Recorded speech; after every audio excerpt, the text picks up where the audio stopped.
జగన్మోహన్ రెడ్డి గారి నాయకత్వంలో ఇవాళ అనంతపురం జిల్లా YSR Congress party trade union జిల్లా అధ్యక్షులు ఓబిరెడ్డి గారు మరియు ట్రేడ్ యూనియన్కి సంబంధించినటువంటి జిల్లా కమిటీ నగర కమిటీల ఆధ్వర్యంలో ఇవాళ పెద్ద ఎత్తున జిల్లా కలెక్టరేట్ కార్యాలయం నందు ఒక ఆందోళనమైనటువంటి కార్యక్రమం చేస్తూ ఉన్నాం.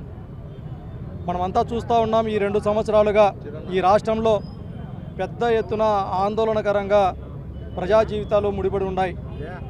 అందులో భాగంగానే ఇవాళ ఈ రాష్ట్రంలో కోట్లాది మంది ప్రజలకు సామాన్యమైనటువంటి ప్రజానీకానికి అండగా ఉన్నటువంటిది ఈ రాష్ట్ర రవాణా వ్యవస్థకి ఒక వెన్నెముకలాగా ఉన్నటువంటి ఆంధ్రప్రదేశ్ రాష్ట్ర ఆర్టీసీని ప్రైవేటీకరణ చేయడానికి తెర వెనుక తీవ్రమైనటువంటి ప్రయత్నాలు జరుగుతూ ఉన్నాయి ఈ కూటమి ప్రభుత్వంలో అనేసి చెప్తా ఉన్నాం.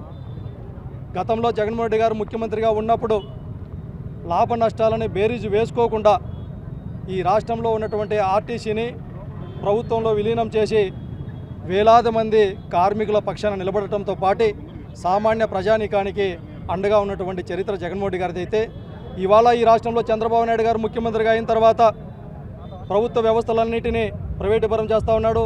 ఒక పక్కన మెడికల్ కాలేజీలని ప్రైవేటీకరణ చేశాడు, మరొక పక్కన ప్రభుత్వ ఆస్తులన్నింటినీ వాళ్ళ బినామీలు కట్టబెడతా ఉన్నాడు. మరి ఇవాళ సామాన్యమైనటువంటి ప్రజానీకానికి పెద్ద ఎత్తున ఉపయోగపడేటటువంటి ఆర్టీసీని కూడా ప్రైవేటు వ్యక్తులకు కట్టబెట్టడం అనేటటువంటిది ఇది సబబా చంద్రబాబు నాయుడు గారు అనేసి ఈ సందర్భంగా సూటిగా అడుగుతూ ఉన్నాం.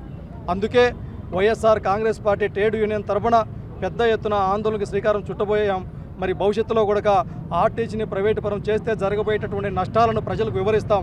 ఎందుకంటే ఒక ఆర్టీసీని ప్రైవేటుపరం చేస్తే కేవలం కార్మికులు మాత్రమే కాదు నష్టపోయేది, ఈ రాష్ట్రంలో ఉన్నటువంటి సామాన్యమైనటువంటి ప్రజానీకం యావత్తు, విద్యార్థులు కావచ్చు, ఉద్యోగస్తులు కావచ్చు, రైతన్నలు కావచ్చు, మహిళలు కావచ్చు, అన్ని వర్గాల ప్రజలు తీవ్రమైనటువంటి నష్టానికి గురి అవుతారు అని. కాబట్టి జగన్మోహన్ రెడ్డి గారి నాయకత్వంలో గతంలో ఏ విధంగా అయితే ఆర్టీసీ పరిరక్షణ కృషి చేశామో ప్రతిపక్షంలో ఉన్నప్పటికీ కూడా కార్మికుల పక్షాన లేకపోతే సామాన్యమైనటువంటి ప్రజల పక్షాన నిలబడేది కేవలం ఒక వైఎస్ఆర్ కాంగ్రెస్ పార్టీ అనేది తెలియజేస్తూ ఇవాళ ట్రేడ్ యూనియన్ జిల్లా అధ్యక్షులు ఓబిరెడ్డి గారి ఆధ్వర్యంలో జరిగినటువంటి కార్యక్రమానికి పెద్ద ఎత్తున విచ్చేసినటువంటి ప్రతి ఒక్కరికి కూడా ధన్యవాదాలు తెలియజేస్తా ఉన్నాం.